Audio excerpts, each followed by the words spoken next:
Welcome back to Cinexcess. I'm Rob. I'm Kelly.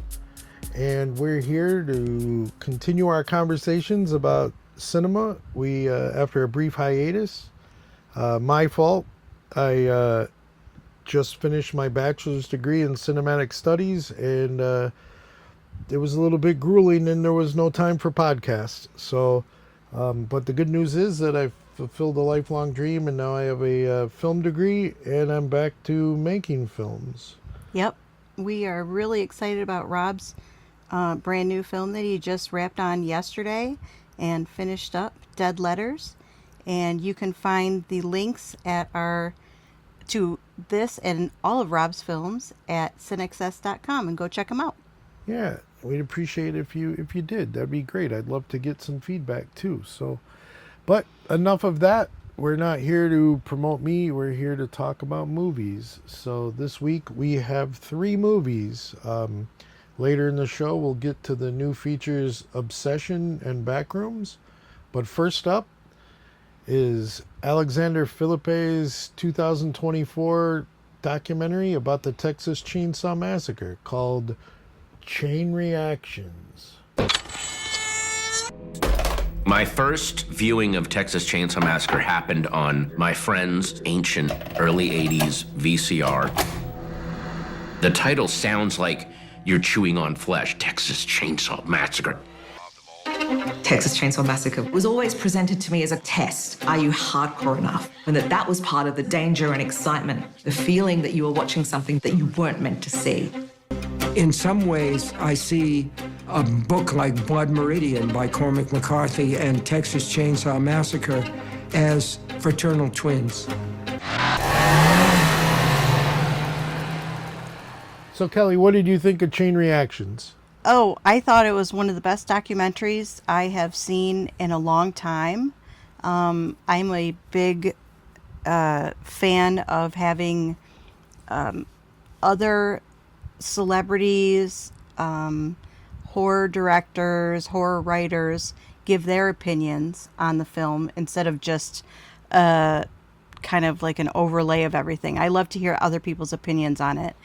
And in this particular one, they kind of set it up as chapters, and each chapter had a different person. Patton Oswalt was in it. Takashi Miike. Stephen King. Yep. Takashi Miike did Audition. Alexandra Heller-Nichols. She did Picnic at Hanging Rock, and I'm not familiar with that film, but they showed a couple clips in this documentary, and it looked really very interesting. Karen Kusama, and she did. Do we know what Karen Kusama did? Girl Fight, The Invitation, Destroyer. I think was Destroyer the one with with Nicole Kidman. Oh, she yes. also directed a couple episodes of the show You Really Love, Yellow Jackets. Oh yeah. Oh, I didn't know that. I'm not really too familiar with her, but I definitely am going to check her stuff out, because the things that they showed in the this documentary were really intriguing, and I loved her take on the film, or on the documentary Chain Reactions. So, yeah, I'm going to definitely check her out, and I'm going to check out Alexandra Heller-Nichols and watch Picnic at Hanging Rock. So. Yeah, and if you haven't, I know I showed you part of it, but and I hope I'm saying his name right, but the director, Alexandre Philippe, hopefully it's not just Philip, I don't know, and I didn't do my research because I'm a bad host, but I've seen a few, like I didn't even realize that that I had already seen his work before, but he did a long time ago. One of my favorites was The People versus George Lucas, which was a little documentary about George Lucas destroying films that are protected by doing the special editions of Star Wars. And then he did a Doc of the Dead all about George Romero's zombie films. And he also did the Lynch Oz one that I showed you, which it's funny because I always thought Chain Reactions was more of a making of documentary. But that's what I thought too. Had I known that, I knew it would have been more like, because Lynch Oz is it's a study of David Lynch and the Wizard of Oz, and it's it's broken down in chapters just like this, where it's essays. Right. And that's the kind of documentary that I can really appreciate. Yeah. One last thing I'll mention, another film that he did that I saw that I really enjoyed was 78/52, which is all That about was the excellent. psycho shower scene. Yep. And I really wish I would have known his work before I watched this, because I would have known more what to expect. Okay. But Do you prefer this type of format as far as like, chapters, so to speak, or people's opinions, or do you like the overall making of type of documentaries? well, like I said, going into it, that's what I thought I was going to watch, was a kind of a making of the Texas Chainsaw. So, admittedly, there was a little bit disappointment there, just because I'm super in filmmaker mode, and I would have really enjoyed seeing more of that. But it's not even trying to be that, And had I known this was more of an essay, which is some of my favorite content. Right. Me on too. Anywhere, YouTube, wherever, are like essays about films. So I really did enjoy this a lot. Yeah. And Patton Oswalt's always great to listen to talk about films. I still need to read his book. Yes, and we have it. Yeah. And I really enjoy listening to him talk about anything, but he shows his passion every single time, and he really does have passion for the Texas Chainsaw Massacre. And the way this was set up, just like a little side note, I just thought it was really interesting that they didn't have a lot of, let's say, they had some ambiance, but and it was creepy, of course, like Texas Chainsaw. But what I thought was really kind of cool was they showed some of the participants, some of the speakers, watching the original version of Texas Chainsaw On VHS, on a top VHS, loader right? VHS machine. Right, and so I thought that was really cool. Yeah, in this rundown weird It looked room. right. It looked like it looked like they took all the bone furniture out of Texas Chainsaw and then just stuck Patton Oswalt in there to talk about everything. Yep. So, which I thought was really cool. Yeah. I thought that was, you could concentrate on what they were talking about. And I was really surprised because, this isn't that long ago. It was like 2024. And I know I've seen interviews with Stephen King, but both of us, they had him talking over the top of footage before they ever showed him, and both of us were like, who is that voice? I know that voice. Yeah. But it wasn't like I couldn't pin it. And for a second I thought Clive Barker for some Right. reason, and then I can't remember who else I thought, and then they showed his face and was like, oh duh. yeah, we were both like, I know that guy. Yeah. Yeah, so we've seen other documentaries where they've had like 15 or more people kind of intersplice with their little anecdotal opinions, which is super fun. I do love that. Yeah, I love those, especially around Halloween. We've watched a ton of those types of things. Right, you're always But I learning did like about the more intimate style of this. me too. I liked how in depth each person got with what they thought about the film. And like I said, the other stuff is really fun because you get to hear like, oh, I saw this on a date or whatever. But yeah, I liked the in depth. Yeah, hearing those stories made me really go back to trying to remember when I first saw the Texas Chainsaw Massacre. Yeah, that's a hard one Which to is remember. interesting because I can remember, and there's zero chance this guy will ever hear this show, but when I lived in Grand Junction, Colorado, I became good friends with a guy named David King, who I have spent hours trying to track down again. Such a huge influence on my life. Like he turned me on to Robert E. Howard. He turned me on to all these films. Like I remember his parents were really cool people, and they had the book Midnight Movies. So Great book. that book to this day still has had this huge impact on my life. Like that's where I first saw Eraserhead pictures in there, John Waters, Rocky Horror, and Texas Chainsaw, and El Topo, among so many Yeah. movies. But like I remember Texas Chainsaw, and like this is before I saw the movie. My very first memories of Texas Chainsaw are the Kings lived right up against the Colorado National Monument Park. And so you have these beautiful red sandstone mountains and this field with like buffalo that just like roam around. And we were out on their patio, and Mrs. King made this beautiful, luxurious breakfast. You know, it was like you know, my parents did this too, but it was like this just felt different. I don't know, they did it for me because I'm a kid, you know. Yeah. So I'm sitting there on their patio, surrounded by beauty, and Mrs. King serving up pancakes and fresh squeezed orange juice and these fruits and things, and they're telling me about the Texas Chainsaw Massacre and how it's based on a true story of the serial killer Ed Gein, obviously, but how he made bowls out of human skulls. And I'm sitting there like Eating looking beautiful down pancakes. at my bowl full of like beautiful fresh fruits and stuff, and I'm like taking out this human skull and like lamps made out of like an arm. Yeah. It was like the most horrific imagery surrounded that by the most juxtaposition. beautiful imagery, which I think is interesting because that is kind of a topic that they talk about, like how, you know, the camera dollies past all the like beautiful sunflowers Right. while this horror is happening. And like my very first knowledge that this movie existed was very similar to that, surrounded by beauty and horror. Right. And it's like it's funny because when you say it's beauty and horror, but if you really look at this film, or at the film Texas Chainsaw Massacre, it is really beautiful. Like the colors are beautiful, the shots are amazing. I mean, it's horrific, but it is beautiful. So that's a nice pairing. I think that his mom was right in pairing your It's true. fresh fruit with that. And the first time I saw it would have been on VHS. I would have got it from Showtime Video in Jackson, Michigan. Yeah. And those guys were great.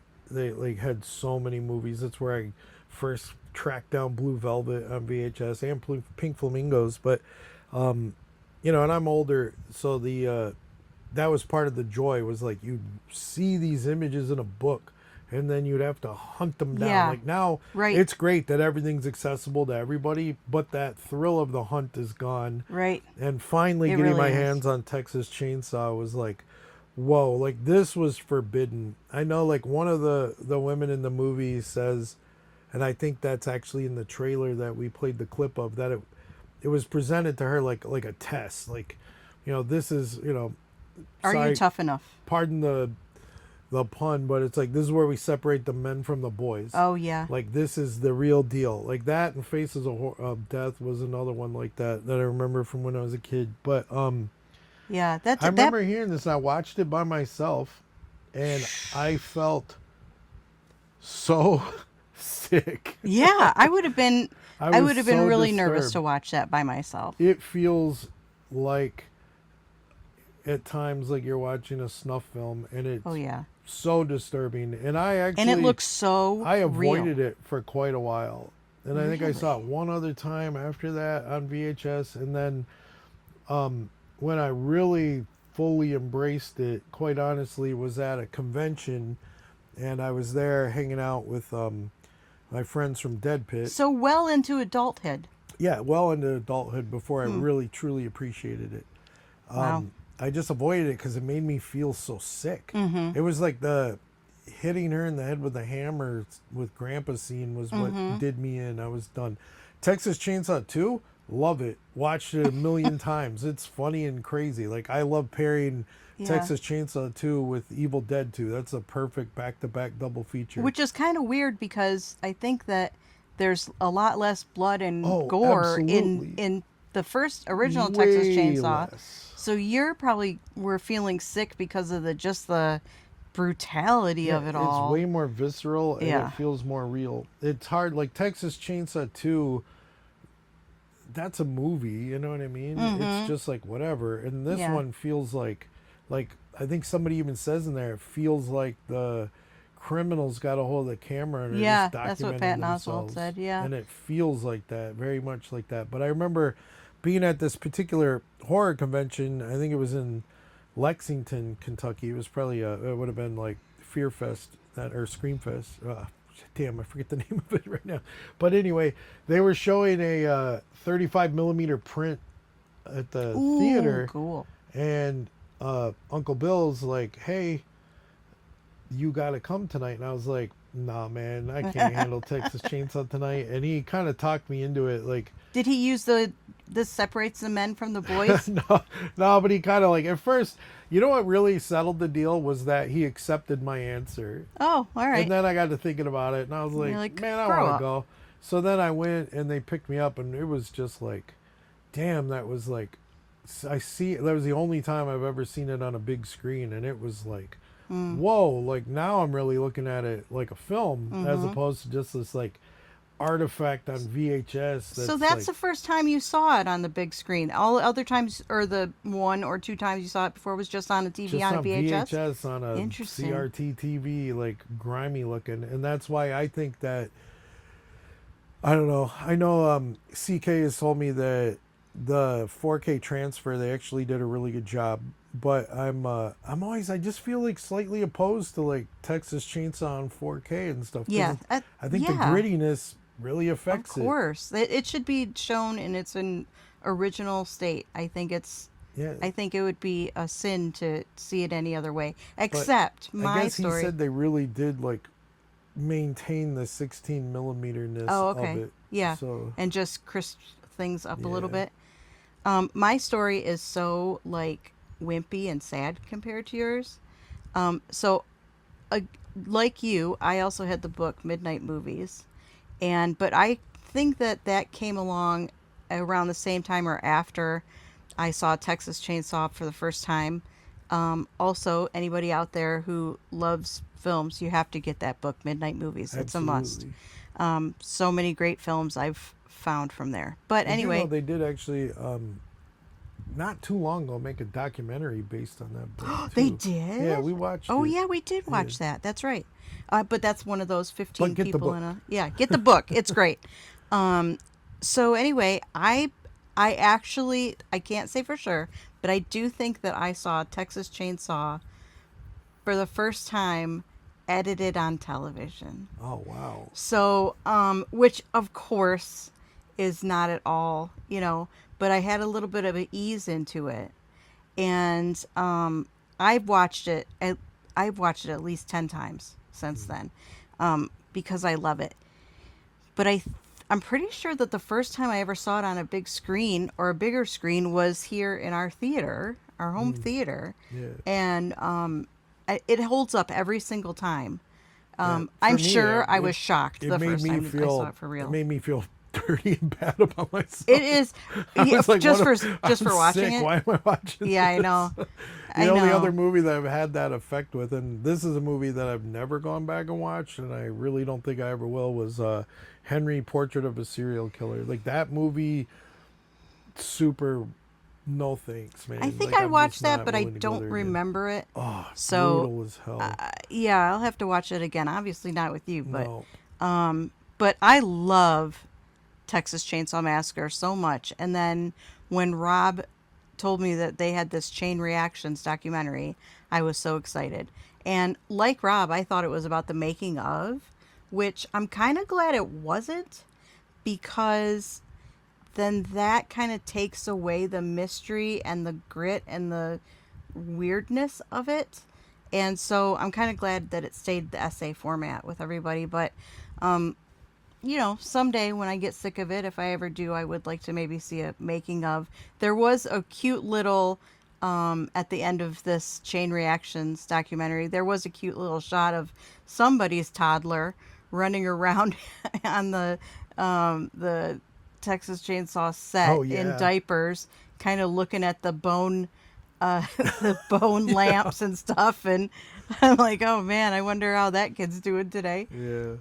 But yeah, so what are your thoughts on some of the things that they went over in this documentary? Man, the one that really stood out to me is something actually that you said you wanted to talk about, so I'm not going to talk about it. But What was that? What Patton Oswalt was talking about with his idea of the sun. I thought Oh, that was yeah. fascinating. Actually, I did learn a lot from this documentary too. Things that I don't think I would have picked up on my own. So Patton Oswalt mentioned that during the opening credits, the kind of blown out images that you're seeing behind Like the credits sunspots are on the- it's their storms on the surface of Yeah. the sun, and he kind of laid it out as if it was that the sun, which is a kind of a big theme in Texas Chainsaw, where the heat and just like the blazing light in Texas is beating down on everybody. But he kind of made it into like an apocalyptic event where we're seeing what's happening in this particular town, the brutality, but possibly whatever's going on with the sun is affecting everyone everywhere. Yeah, like So it's just unleashing Right. madness. And yeah, just craziness. like And the it is interesting brutality. because they did show in the documentary they would cut in some scenes to back up his claims. Like I never noticed how many times there's people looking up in the Right, sky. me at either. the I'd sun never and thought of the looking up sun and as a shading theme. their face, and it's like Right. it's almost like it gets hotter. Right. And then after he mentioned that, and they were playing more clips throughout the documentary, I noticed how many times the sun is flaring out from behind characters and, really like kind of beating down on everybody. And it looks the sun makes the shots look so beautiful and so grotesque at the same time, which I thought was really an interesting juxtaposition for sure. So, and that goes along with the beauty of what you were talking about earlier, that the sunflowers and the blue skies that they were showing throughout, it kind of makes you or not ready to go into a house of horrors. It makes you think you're safe, that these teenagers that are on this show or on this trip are safe, and that they're not going to get butchered. Yeah. Now, one thing that, from a filmmaking point of view, that I thought was interesting, I don't know if it was a rights issue or something, but I was surprised at the reuse of so many of the same scenes. Like What? they, like multiple people did talk about this scene, but the shot, which I'm always like, hi, like with a 16 millimeter camera, which isn't huge, but it's also not small. Like that they could go under that swing and follow her up to the house. Oh, yes. They must have shown that same clip like You're 6 talking to about 10 in the times. documentary, right? Not in the film. And Yeah. I was kind of wondering like if that was intentional or whether it's a rights issue. Like they didn't have rights to a ton of footage, yeah. so they just reused Oh, it. that's a good point. I didn't 'Cause notice they also that reused actually. him like Leatherface freaking out in the house. Yeah, I did see that, but I did notice that those clips. I don't remember the one going under the fence. I didn't notice that, but I did notice that when they did show multiple clips, it was with different people, and it kind of lined up with what they were saying. But I'm with you. I don't know why they wouldn't pick a different clip. There's so many horrific clips in this. Yeah, I mean that clip, regardless of the content of that clip, like following her from behind in the red shorts up to the house is like, like she's walking to the slaughterhouse, and it Right. is really like. But she's surrounded by intense. beauty. Her skin is sun-kissed. She's dressed so cute, and she's got sunflowers to the right of her and this flowing, grass to the left of her. And I mean, it's just like a slap in the face of like, And oh my that's God. Part of like the thing about Texas Chainsaw is like, I mean, like they talk about the title, Texas Chainsaw Massacre, like perfect title. You know what you're in for. You're Right, here. that's it's gonna it. be.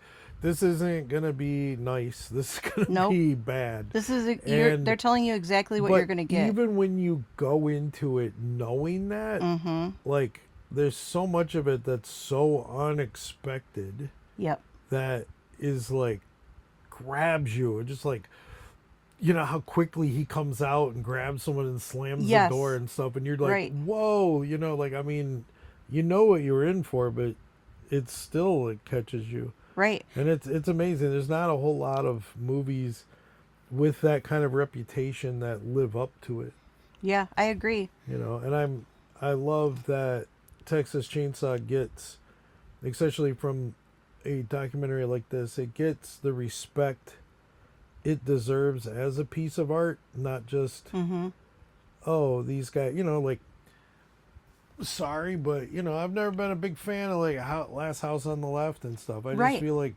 it gets its reputation by being mean spirited. Yes, it is mean spirited and, and it's there's really gross. nothing there. It's not. Right. There's nothing in that movie that's No. like artistically No, like I solid, agree. really. I There's mean, somebody nothing. can make an argument, and I'm willing to hear it. Yeah. But not like Texas Chainsaw. That's an art film. Texas Chainsaw which is an art has film. like real, like there's a real vision behind it. Well, that's and what I was it's saying not is- just yeah. filming something mean spirited. Right, and that's It's what I was saying. definitely There's beauty mean-spirited, to it. saying Oh, that, it's yeah. mean spirited. But I'll get into that in a second on my opinion on that has kind of changed since I've listened to some of these people in this documentary. But yeah, the thought that, like Patton Oswalt said, there's no logic or no reason for this extreme violence. So it's like, it's just so shocking.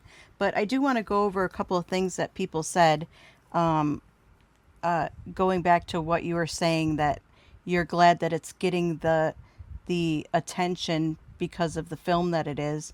Takashi Miike, who, like I said, did Audition, which is another brutal and beautiful horror film, which I'm sure Rob will agree to Oh, yeah. It's super recommend. disturbing. It's brutal though. Also, Imprint, the Band Masters of Horror episode, which was pretty rough. Oh yeah, I don't know if I did. I don't know if I saw that. But he said that he wants the world to know about the importance of this film, and that he hopes that people continue to nurture it, and show it, and share it, and preserve it, because that's how important he feels it is. Yeah, he told an amazing story about when he went to Yep. see it. He took a train or something. He 40 didn't go to minutes, see that. 40 minutes away from home to go see Charlie Chaplin's City Lights, but it was sold out. And then he was like, well, I came here for nothing. So then he went in and saw Texas Chainsaw Right. Massacre instead of City Lights, which is, Right, and like he said, it completely changed his life. Like, had he gone to see City Lights, he probably wouldn't have become the filmmaker that he is. He said he wouldn't have become a filmmaker at all. Yeah, it's amazing. Yeah, and he said that the poster that they had up had a girl who was kind of disheveled but beautiful, and the sun was beating down on her, and in the poster, and he said that he thought it was an erotic film, and he's like, well, I'll go see this, and that's when everything changed for him. But one of the things that I also wanted to Do you happen to remember offhand, like he said what the title in Japan was?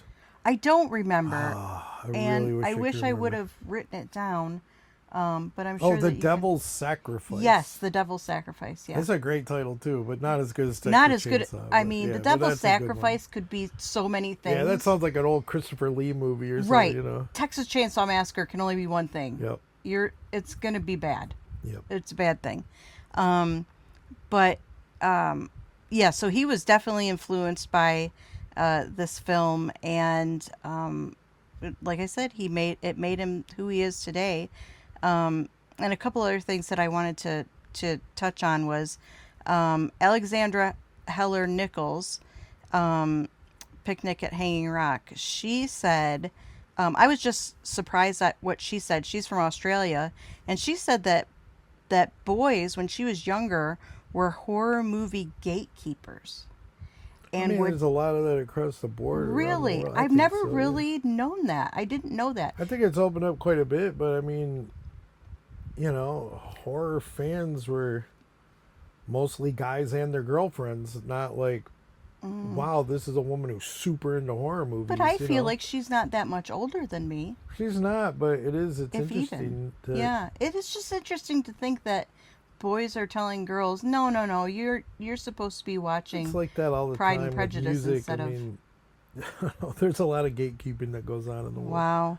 Yeah, I guess maybe because I didn't have You a know, lot you- of boys around. You hear that, you see that meme all the time or whatever, where it's like, there's a girl in a Black Sabbath shirt. Oh, tell me 5 songs. Oh, you know, that's true. Yeah, and I that hate kind of that. stuff. That's Ugh. like the same thing. It's like, Right. if you see a girl in a Texas Chainsaw Massacre, you assume she bought it at Hot Topic or something. It's like just style over substance. Yeah. Well. And, it's wrong. But yeah, there's a lot of gatekeeping. But yeah, she definitely. Sorry to interrupt your point. Oh no, that's okay. I thought I wanted to touch on this too, which both Patton Oswalt and Karen Kusama touched on, that we are allowed to feel some sort of empathy for the family who's butchering these kids, because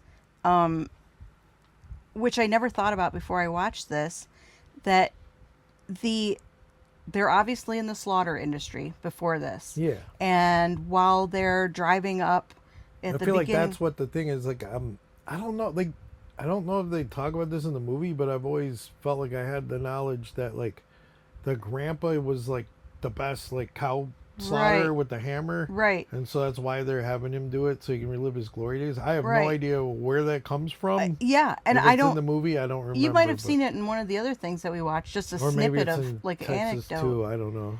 But oh yeah, maybe they bring it. Maybe they are bringing it back. But so what Karen Kusama said was, these people, they've had their livelihoods taken away. Yeah. So they worked in the slaughterhouses, and when the kids are driving up and they pick up the hitchhiker that's part of the family, he's explaining to them in the most crazy way how hitting or slaughtering a cow is better with a hammer instead of the hydraulic bullet thing, because it keeps jobs basically. Yeah. And it kind of is just a little hint at the beginning of the film that these people have lost their livelihood. Someone's And- gonna make the next Texas Chainsaw Massacre is gonna be people like me in IT that have been displaced by tariffs and AI. It's gonna be an And AI we're gonna horror fuck your movie. computers up. Yeah, it's gonna be a slaughter of systems It's everywhere. not gonna be quite as gruesome, but Yeah, we're gonna get you. but there's no sunlight. Everybody just is in their offices, in their basements, and in their bedrooms, just being slaughtered through technology. But yeah, I thought that Your was really backups are gone. yeah. Yep, that's it. It's all over. That's the data apocalypse. But she also had a great point, which kind of was like, oh my gosh, I never really realized this before, that I guess I never thought about where all of this skin and bones came from. And of course, I in the disagree with her beginning, point. let me make the point first. Her point is that maybe we don't have a different point. What do you say? Well, her point was that she said that she felt like at first that because Leatherface is so like overwhelmed that all these Yep, people are coming in his frantic. house, which he definitely wasn't expecting that. Like he's treating it they as an said that- invasion of his house. But home that invasion. she said that she felt like before this they weren't killing people; he was just digging up graves. Now I feel like no offense to her, but I do think there's proof in the movie that she's wrong, because the kids find all those cars under the tarp, like they've been kidnapping people and then I don't even hiding their remember that cars. part of the film, but Yeah, they that even makes showed sense. it in the documentary. Yeah, there's like tarps over like it's like a VW bug and like all these other so cars. yeah, so obviously and all they've those, had like, their victims. clocks and things. Like I always felt like those were Right. watches from victims. Like But like they kind of have a I don't know, like the hitchhikers involved in it. Mm-hmm. Like one thing I didn't ever notice, but they talked about in that movie was like that the hitchhiker puts a symbol on their car. I just Yes. thought he smeared blood. I didn't realize he actually drew something. I didn't notice that that was a symbol for some reason. But I think that was all part of the thing. And then they So they kill blow the out people their and, tires and you know, maybe Leatherface so isn't can it be super both? doing it. Can it be both?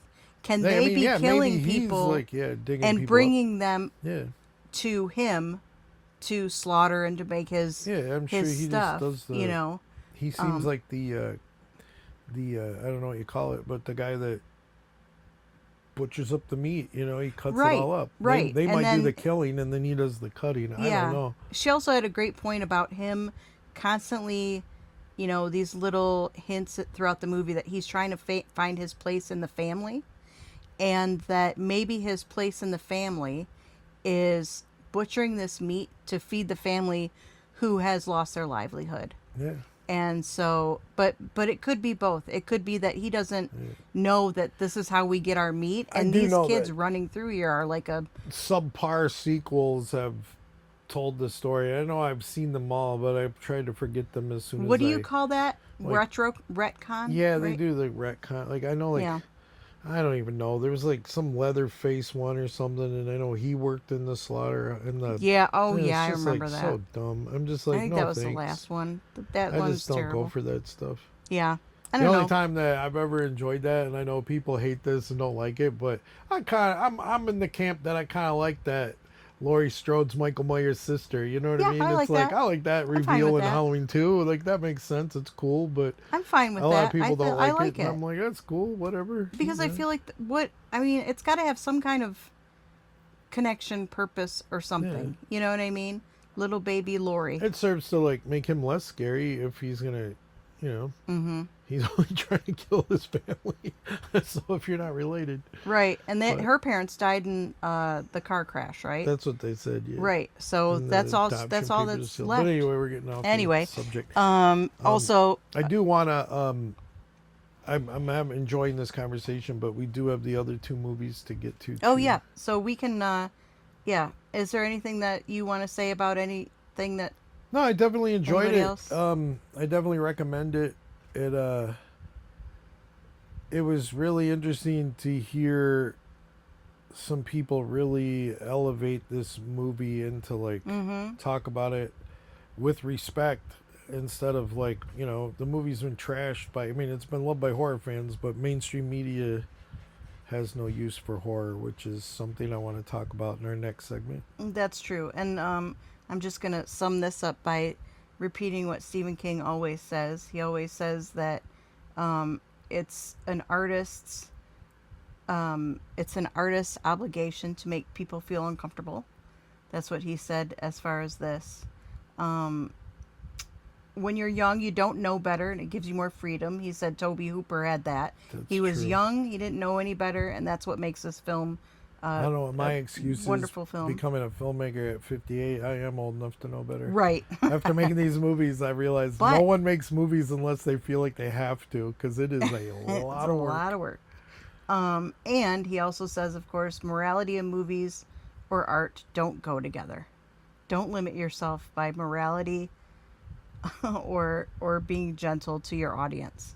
You got to do what's good for you. So and he says that same thing with all of his.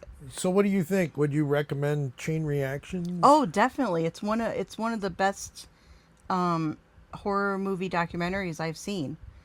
cool. I really like it, and I would definitely recommend it. I agree.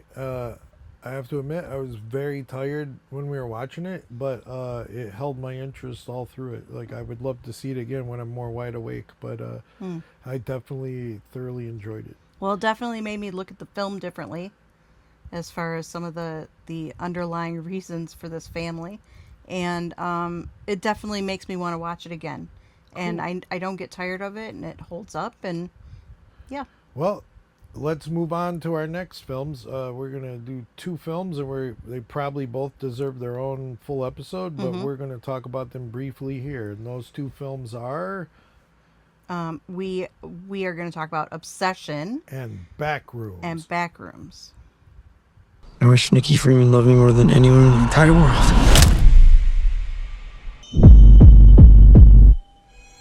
I love you so much. A love only the branch of a willow tree could conjure. It's weird how you two are dating all of a sudden. Like, super dating. I think Nikki is going through something. I found something. In the store. Okay. What did you find? The place.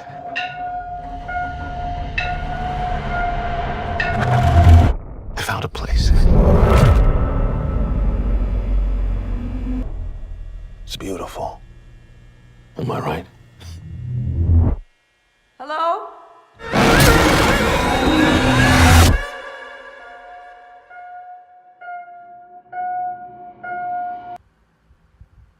All right. So, yeah, it's interesting. Like I remember we watched the trailer to Obsession. It was I think we went to see Hokum Yep. or something, and the trailer came on. And to be quite honest, I wasn't really taken with it. I was like, whatever. Like I had this feeling that, like, when you go to the movie and they play it's like supposed to look like a movie trailer, but it's really like a Honda commercial or something. Yeah. I had that feeling for some reason when I was watching Really? that trailer. Like, it just didn't feel like a movie to me. But Kelly, you 10 were seconds into it, I was like, I gotta see this. This is gonna be great. So, and we have it's interesting. Both our sons work at two different movie theaters. We joke around. There's a third big theater we want to get our daughter to work at because now we can go see all these free movies. Right. But we had free passes, so I was like, let's just get out of the house. We'll go see this Obsession movie Kelly wanted to see. And we went there, and there was, I don't know, like 20 other people in the theater. Like, some super annoying kids, but Yeah. we won't get into that. But Not kids, they were teenagers. yeah, but, and then yeah. we watched the movie, and like I was really super drawn in. Yep. And I feel like, and I didn't know anything about Curry Barker going into that. I knew nothing about them. I knew a little bit because our kids have watched a couple things by him, but he's just like he started off as a YouTube dude. So since then I've watched a lot of his stuff and I've enjoyed it a lot. But yeah, I have to admit, like, there was this certain thing where I felt like such a sense of jealousy in a way watching Obsession, because I was like, I feel like, I don't know, like he's speaking the same language I am. Like, I'm like, yeah, that's exactly how I would have done that shot. Oh man, like you made a movie that I would have made, and I really, really liked it. And I was really surprised. And then it's really interesting how this thing has worked. Like, doing a film podcast, we have to talk about this stuff. But they, and I don't talk about box office ever. I don't understand why people do this. We Like, don't think it's a good indication of No. how good the film like, is. if you want to deal with that, then you're saying that New Kids on the Block and Taylor Swift are infinitely better than like Tom Waits and Nick Cave, like, because they sell more records. Like, Well, I don't care about box office. Yeah. That's not why I'm into film. But we will talk about it with this because of the fact that Curry made Obsession for $760,000 and it's pushing $300 million now. Yeah. And it's the first movie since E.T.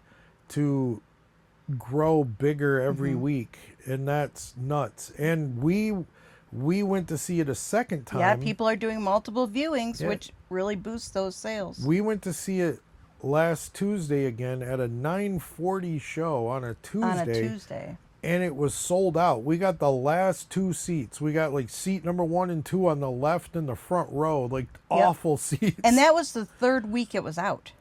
I think it was more than that. Really? I think it came out like in May something. Oh, I don't wow. remember when, but Okay, so maybe a month out? yeah, But like, it was ridiculous. It was insane. full. It's And turned into a phenomenon, Right. but it's like, and that's the thing is like, and this ties back to our earlier conversation, because like, Kelly knows I'm an old codger and I complain about things like Yep. how in the 90s there was this amazing independent film surge, and then the studios got involved and started making independent Yeah. studio movies. Fake which is independent. nonsense. They're just they're making fake independent movies. But I'm just like, oh, how will this be ruined? And it's interesting because earlier today I saw a quote from Curry Barker that says like, his feeling is that people are responding because they're tired of IPs and remakes and reboots and all this stuff, and they're hungry for original ideas. And I'm like, cool. Well then, Curry, maybe you should not make a Texas Chainsaw Massacre Right. remake, because That's what he's doing next. that's what he's doing. And it's like, Yep. damn, dude, like, just don't. That's gonna ruin him. Yeah, I really hope that it doesn't get him caught in that whole like studio whirlpool of having to do that kind of garbage. No, I'm against it in the first place, but Now, if I he don't could like bring remakes. Although, like, I do enjoy like, like when. To be honest, I don't really know if it was super obscure, but I'm gonna call it obscure. But when like Scorsese makes Cape Fear, okay, that's different. which is probably like I hadn't heard of it, but I was also It's young. decades and decades, But and in Cape Fear, like, is a great movie. I Yep. love the original Cape Yep. Fear, but it's not at the level in its genre that Texas Chainsaw is. Right. It should be like, don't remake Psycho, don't remake Texas Chainsaw, and Mike Flanagan, man, don't remake The Exorcist. Like, just leave these. These are like holy movies that there's should be certain left pillars in certain pillars in the genre that should be protected and should be just like touched with kid gloves, and they shouldn't let anybody come in and mess with How it. many years away from a Hereditary, Midsommar, and then another 10 years later an Obsession remake are we at this point? Well, I hope not. I mean, Just like, but my that's how it God. seems to happen. Yeah. And and how everybody's got their like the public domain. That was another rotten one. That at least he's not doing a public domain remake of some Mickey Mouse stuff. But Yeah. that being said, if he makes a phenomenal Texas Chainsaw remake, phenomenal, he's gonna be able to write his ticket for anything he wants. It's true, but the thing is like, Obsession though is so good enough. unnecessary. Yeah, And, like, Obsession is good enough to write his ticket. the only right way now to do for it a is to while. go back, make it 16 millimeter, make it all visceral, and you know what? That already exists, so don't do that. Just Right. walk away from it. Right. Leave it alone. I like a 4K Yeah, it's not going to be. IMAX version of Texas Chainsaw Yeah, Massacre. if it doesn't look Just like it's a stop. snuff film, it's not going to be good. Just walk away, man. Yeah. I really. Ugh. But that's off talk. That's It isn't, to but say we're that, talking about Curry yeah. Barker. But and it isn't super off topic because we're No, talking not really, about but audiences responding to an original idea. yeah, And I'm really glad that we saw Obsession before the hype, before everything. Mm-hmm. Like I honestly, I thoroughly enjoyed it. I think that I would say it's one of the best horror movies of the last 10 years. Yep, I'm I agree. so glad I didn't hear that before I went into it, you know, Yes. because I honestly wasn't I know even you expecting thought it to was like going to it. be just like I am a lover Just of another Blumhouse movie, yeah. you know what I mean? I am a lover, not necessarily Blumhouse for me, but I'm a lover Well, I mean, they of made it, of so that's what- cheeseball horror. Yeah. I love cheeseball horror, and so I thought maybe this will be a cheeseball horror. I thought it was going to be on the same lines, maybe a little bit better than Smile. I thought it was going to be That's what I along thought, that yeah. same kind of thing. That same thing.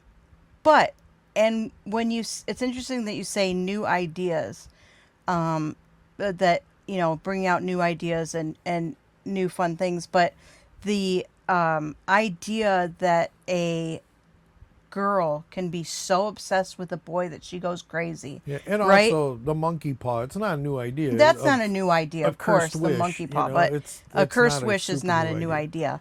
And neither is the obsessed crazy girlfriend, crazy eyes, and everything like that.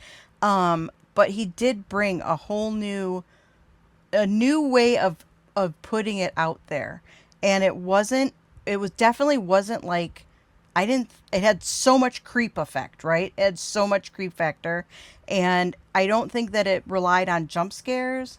I don't think it relied, I mean, it relied on genuinely creepiness. It has a like Lynchian creepiness without being blatantly Lynchian. Right. But the stuff like the scenes where she's holding the flowers in front of her face and stuff are very like right. And there might be some surreal. spoilers, but we're going to try not to do a whole lot of spoilers, but there are some scenes and some movements and everything else that is just so it's, and I loved that that there was a girl next to me, the whole front row that was with us. We were the only two that were by ourselves, but the whole rest of the front row seemed like a big group of kids, right?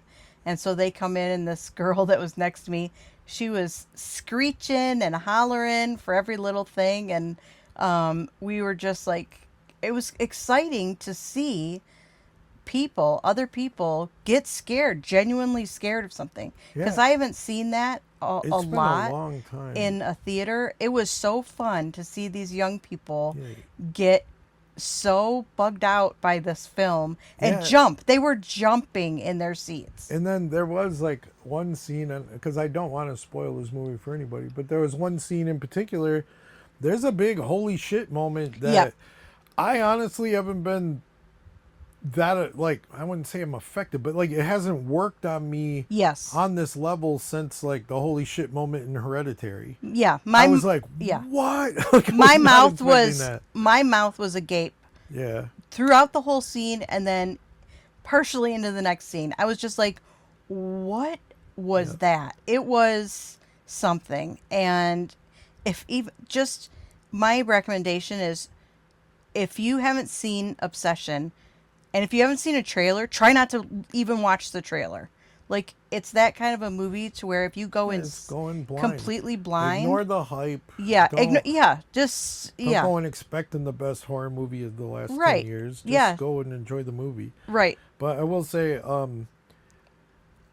despite my ripping on him for Texas Chainsaw Massacre, which I would rip on if David Lynch was alive and remaking Texas Chainsaw, I'd rip on that. Like, what are you doing? But I don't know. I'm convinced. I'm like ready to watch Curry Barker movies and see what he's all about. I'm a fan for sure. I thought that the guy Michael Johnson who played Bear, he was really good. Oh yeah, he did a great job of being likable, but also super not likable at the same time. Yes. But the real standout for me was and I'll butcher her name, but Indy Navarrete. I don't know. I don't know how you say her name. Navarrete, maybe. The girl, the woman that plays Nikki, phenomenal. Oh my gosh, her acting and her range is humongous. Yeah, her range and be able to turn on and off emotions is so crazy and genuinely scary. Yep. Like, if you knew somebody like this in real life, you'd be like, I can't be with this person. Yep. And there are some like background people in the movie, but really it's I do really love his buddy cast. Like it's those two, and then his buddy played by Cooper Tomlinson, who's a real life friend, a longtime contributor and partner of Curry Barker's, and then Megan Lawless is like rounds out their friends, and then in a mind-blowing like twist for me anyway, I was like, wait, is that Andy Richter? Like, Andy Richter's in this movie? And, like, they don't even, like, really have a super close-up by Andy Richter. He's just in the background. They don't utilize Andy Richter. And it makes me feel like somehow he asked to be in this movie, or he knows these kids I'm like, somehow. is that Andy Richter from Andy Richter Saves the Universe? There's no... And it was Andy Richter from Andy Richter Saves the Universe. There's no other known person in this film, except for his friend who who, if you know the YouTube channel, Yeah. you know him, but there's no other really known actors. And so there's Andy Richter, and it's like, huh, I wonder what he's doing here. Yeah, it's like, it what's was this bizarre. I heard the cameo? voice, and I was like, And wait he a plays a second. very small part, so I would almost Yeah. say that is it a cameo still, or I don't think so. I don't know mean, what he's it got, is, his but character has a name, so I'm like, oh yeah, I guess so. maybe But he doesn't. does he? I don't know. Yeah. Oh, it's two the name of his store, so Carter. two little interesting just facts about this this particular film. The gift shop, or the metaphysical kind of shop that the main character Bear gets his wish box, the One Wish Willow, yeah. is an actual in business functioning metaphysical gift shop In Burbank, and California. in where Burbank. California. And so they kept the everything the same, and they used the shop as is. And I'm wondering, like, even if some of the people I have no idea. that work there maybe are in the background Both or the something. people they show that work there are like very rude. I know, so they're can't like, "Get imagine- out." It's not the best advertisement for their store. But, No, but I think that's kind of funny. But and yeah, I want to keep this. I do want to keep this spoiler free. So, and it's hard to talk about this movie without getting into those territories. So, I don't know. Maybe if people want us to, we'll go into like a full in-depth one. But I just wanted to touch on it because it is like so important to filmmaking now, and it is like, I mean, just like they talked about the Top Gun Maverick, like bringing people into theaters after the pandemic. This really is packing people into theaters. oh and yeah, it's multiple huge. times. Yeah. But one thing I also wanted to talk about is this, because we're going to get into Backrooms in a moment too.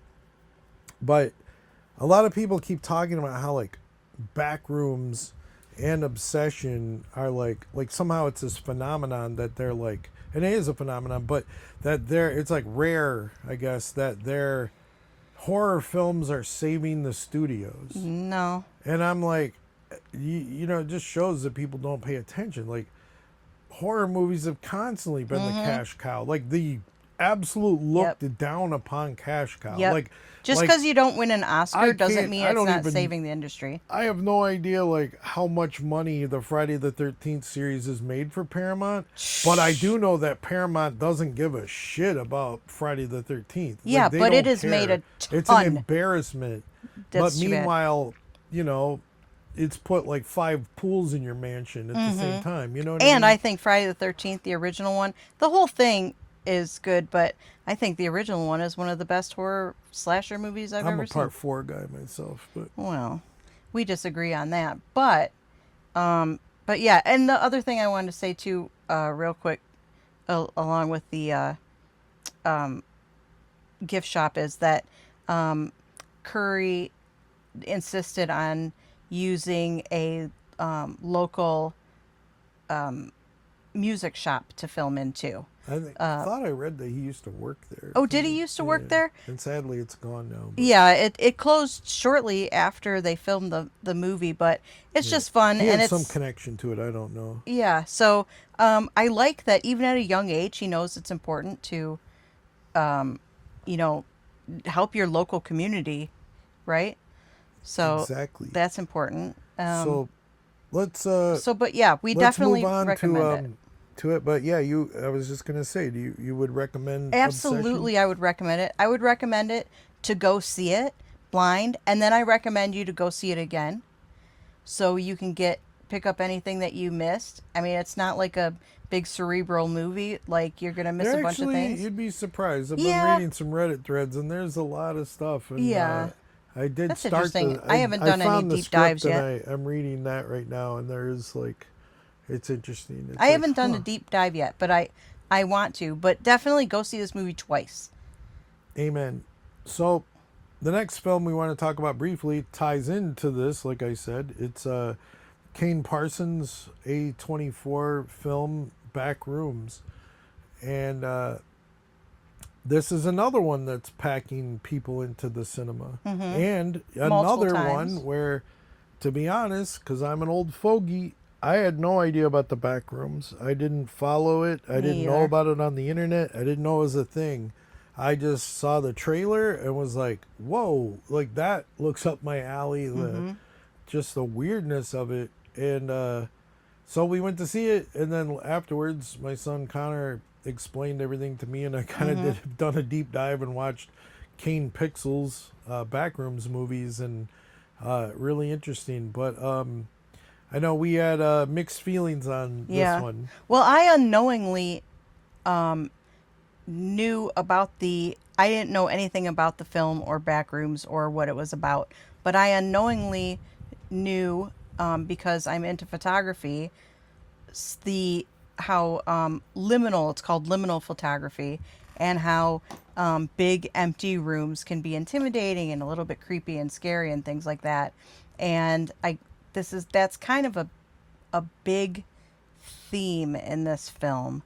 You and I have mixed reactions about it. I think that you went and saw it twice. You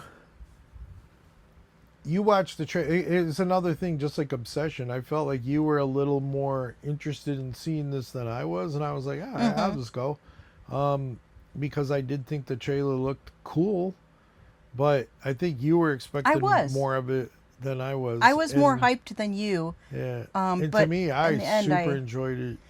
Yeah, I did not. So great film. Okay, the kid, he did a great job.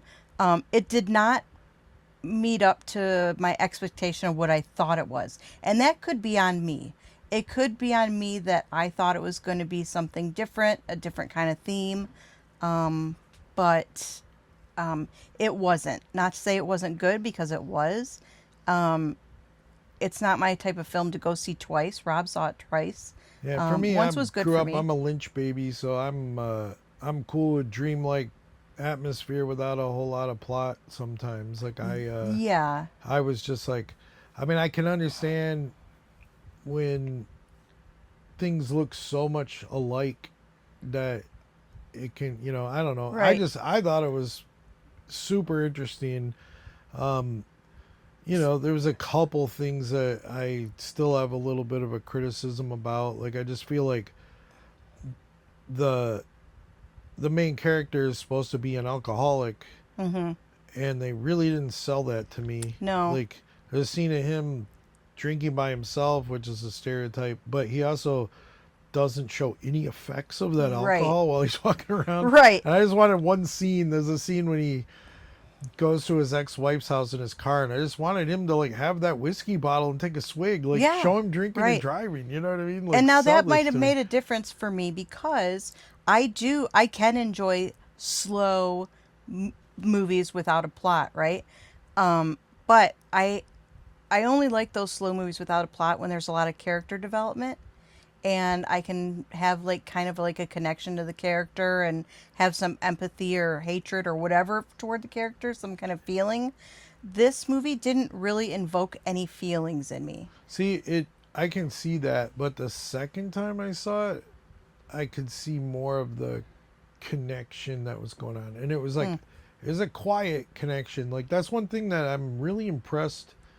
I've seen a bunch of interviews with Kane Parsons too, and I'm impressed with his intelligence. And as a filmmaker or a cinema lover, I'm very impressed with his restraint, especially at 20. Like, he doesn't beat you over the head with things. Right. Like, he just like sets it up, and if you catch it, you catch it. If you don't, you don't. Which is a great and that's so rare. That's rare in like that's anyone. Super rare. But And in a young person, that's right.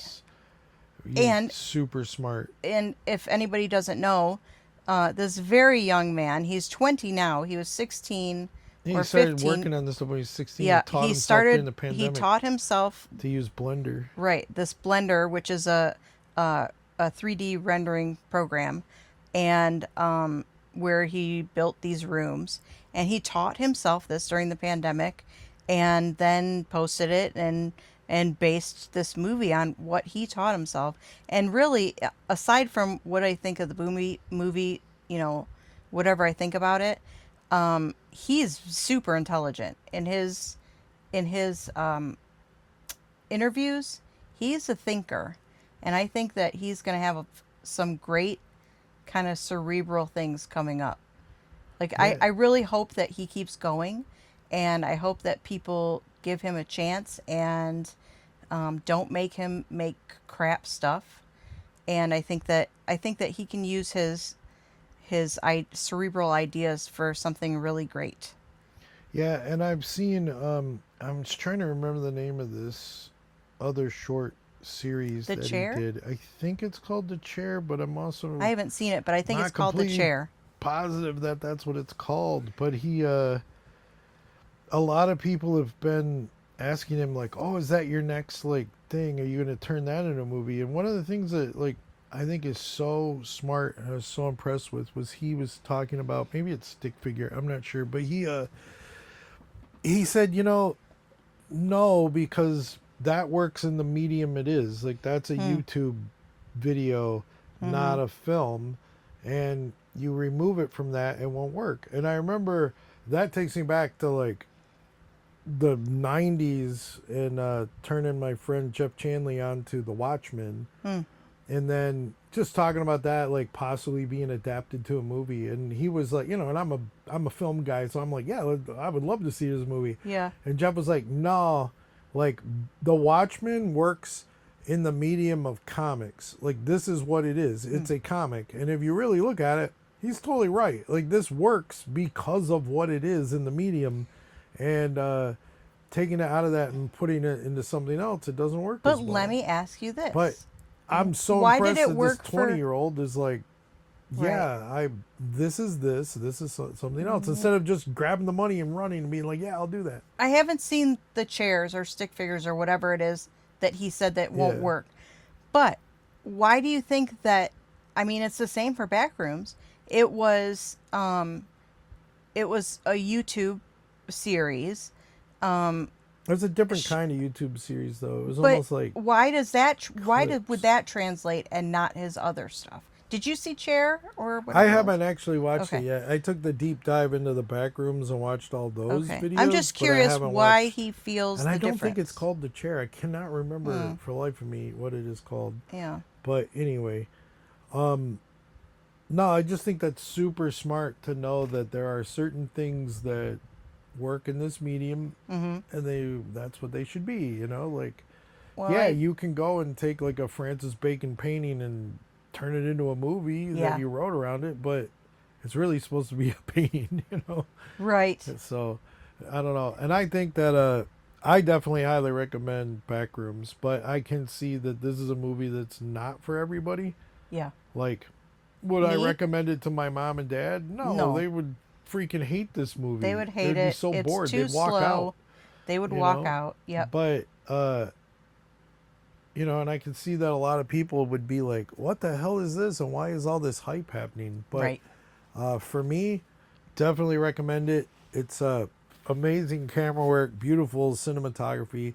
Even though That's the lighting true. is so the same all the time, it's pretty harsh, beautifully I would the say. same. Yeah, it's very harsh. Yeah. And it's a horror movie that, like, When like, do you you think? take that tool away from yourself, like fear of the dark, like the ability to hide something. Oh yeah.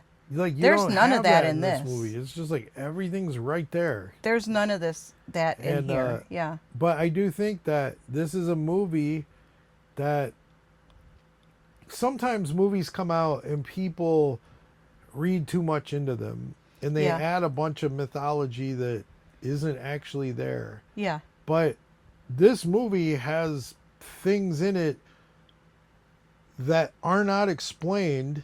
But if you think about it, you're like, oh, wait a minute, that's what this is. Yeah. Like, I don't want to get into We spoilers. can't. Yeah, but we can't there's, talk too much you about know, it because of spoilers. There's But things in Clark's life that he talks about that you then Clark's the main realize character. are in the back rooms. And Right. I don't know, God, I wish I could just speak freely about this movie, but I'm not going to. we'll do another episode on it. But it definitely is something that should be experienced, and I think I think it will hold up at home on the TV. But Maybe. I do think it'd be better to see it on a big screen. Like, and also the same goes for Obsession. Obsession's gonna work no matter what. But I would strongly encourage anybody who's thinking of seeing it, go see it with a crowd. You should see Backrooms in a theater. Obsession No, I know, but or back, yeah. like you said, I think Obsession would be fine on a Because TV. you see, well, yeah, but seeing it with the crowd. Oh, having yeah, that that's experience, definitely, the people yeah. screaming, jumping, all that. Like, Yep. wow, like that is really definitely an experience that you're never gonna get to recreate. When you went to see Backrooms the second time, when I didn't go, how was the reaction in there? I went. Well, I mean, to be fair, I went to see it like at 10 in the morning. Oh, or something, okay, and never there mind was on that. Hardly anybody in there. There were Yeah. enough people that someone took my seat, so I had Really? to go get a different seat. That's but funny. and I remember there was a lady in the back when I did go get my popcorn refilled because I'm a popcorn junkie Mm-hmm. and I'd seen the movie, so I went back and there was a lady sitting in the back playing solitaire on her phone because I was Right. like, I That's was me. like, hey, you know what? Bless you for sitting in the back row, Right, right. where you're not going to bug anybody because Exactly. you need something else to occupy Yeah, your brain. yep. You're watching a movie in a theater like you do at home, Right, So, exactly. but Some of us can't do one thing at one yeah, time. there was no disruptions, but it was still like, I don't know, there was probably 20 people in there even at that early in the morning. I have to say, one thing I do appreciate about Backrooms is it's dreamlike, but not in a dreamy fashion. Like it's dreamlike in the way that you can feel the sense of urgency and the sense of like being lost. Like when you're in a dream and you don't know the way out, or you don't know where you're going, you don't know what's going to happen next. And even though it's very uniform in the way it feels or looks, I should say, it does put you on an edge of how am I going to get out of this? Yeah, what they do really well is, and it is that dreamlike, like you were saying. It's like, this is unfamiliar. It's familiar but unfamiliar, and so you keep going, and as you get further, it gets a little weirder and a little weirder, until Yes. until maybe you're not alone anymore, and you shouldn't have gone this deep into this place. Right. And that's like because you're not even thinking that you're gonna run into something. Right. And That's then you're like, another thing oh, is shit. Now how do I get home? You right. know? That's another thing is that what I could not relate to was the main character kept going back and exploring. I'm like, no way. I would hear one noise. I'd be like, okay, I'm all done. That's Yeah, I've we're seen gonna have enough. to get this wall sealed up right Yeah, here. I've and, seen enough. I'm quitting. Put the bookcase over here. This is it was Yeah. it's just and then my first thought was, you know what, if I went in somewhere and I found extra space in my company or house or whatever, I would definitely start thinking about renting that out. Or I'd be bringing in the decorations and being like, look at all this extra room I've got. One thing I did really like, which a minor spoiler, it's not going to ruin the movie, but I do like that he's pissed off because his utility bill's so much higher than it should be. But it's because he's paying for all the electricity Right. in the back Oh rooms. yes, that's right. I It's forgot like, about yeah. that. But it's He's so funny. He's really upset about it. Wants to track it down. There is a minor little thing in there Yeah. where he's trying to figure out who's leaving the lights on. His power keeps going out. He's like, but why the hell is my What bill is so much tripping more? these? Right. That is true. And I here's another little minor misstep that is nothing, and it's just me. And I forgot to talk to you about this, Rob, but I can't believe that after he found the back rooms, that he didn't go outside of his building and be like, how's this possible? Like, if it were me and I were to go through somewhere and here's this big space, I would have to come back out and be like, wait a minute, am I misjudging the size of my store or house or whatever you find this extra space in? Yeah, I mean, he's been in the store for quite a while. They really make that like point. that's his And, I okay. mean, he knows it like the back of his hand. He's even living in it. So I mean, Yeah, he knows. true. He knows that space.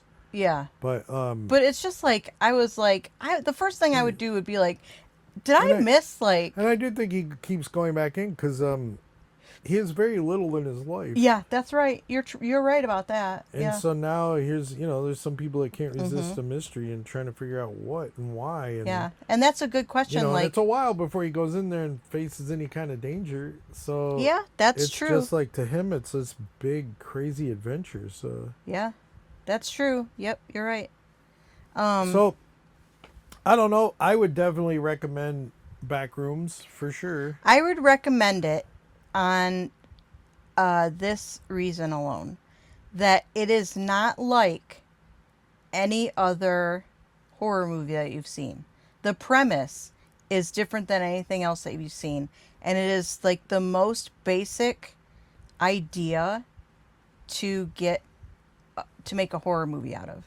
Like, it's such a basic idea that I'm shocked that it worked. And I would go see it on that alone. But also, I don't know, give me your opinion on this, Rob. Would you suggest that people see his backroom films on YouTube first? Honestly, I can't answer that because I did not see them You first. did? I've I see. talked to people who did. Yep.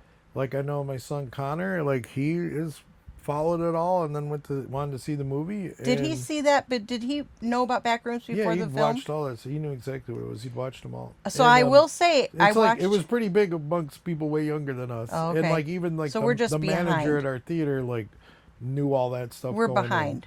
And so like, and I honestly had never even heard of it. No, I me mean, neither. I watch what I watch on YouTube, and I don't Yeah, we don't. go off Yeah, of we're my kind beaten of path. right. But, We're kind of. So not I cannot scrollers. say that, but if you haven't watched them, I do recommend watching them afterwards. Like I Afterward, will yeah. say that Okay.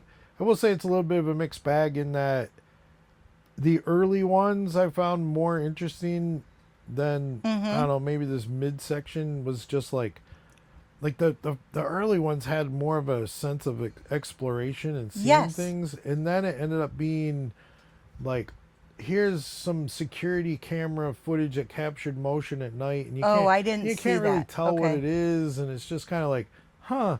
Like I was a little disappointed in that because I really like there was Right. one in particular with these guys in the hazmat suit who cross this grid, and those who know will know what I'm talking about. But that was like, wow, Yeah. I really like that. a That lot. kind of thing would have got me more into the film. When Rob was watching the Backrooms YouTube videos, the first couple that he watched were much more scary to me than the actual film in the theater. And And so that I I will don't say know about this what movie, it was, like, but all that like found footage first person camera stuff has been very played out, but they But this is actually different. it felt good in this. It felt okay. Like well, it was. I think it was totally interesting. appropriate, and Yeah. it worked really well. It worked really well, and it's Yeah. hard to do because Right. people are really tired of that look. Right. And there was yeah, people are tired of that look, but like we said earlier, the harshness of the light in this, and it's just like imagine walking into a mall with all the lights on, and how, you know, you think that it's so normal, but really there's a really creepy weirdness about it, like the liminal space photography I was talking about, and how I don't know, it just did lend something to it, and how I think that's what helped make the camera work so Yeah, well. I agree. I think that, but yeah, I do recommend it. I thought it was interesting. It was nice to see something new. And We had a good couple we weeks did. at the We movies, did. yeah. So, well, I think that probably wraps up this episode. Mm-hmm. So hopefully we will be back soon. And Yep. Go see Chain Reactions, go see Obsession, and go see Backrooms. agreed. So, and if you get time, I would appreciate it. Go to www.cinexcess.com and check out past episodes and subscribe. And if you click the link to my YouTube channel, I would super appreciate that, and give a watch to some of my films. I'd appreciate it. Yep. And in the comments, let us know what you thought of the films too. Yeah. We want to know if people share our ideas. So thanks much. Until next time. Okay, thank you.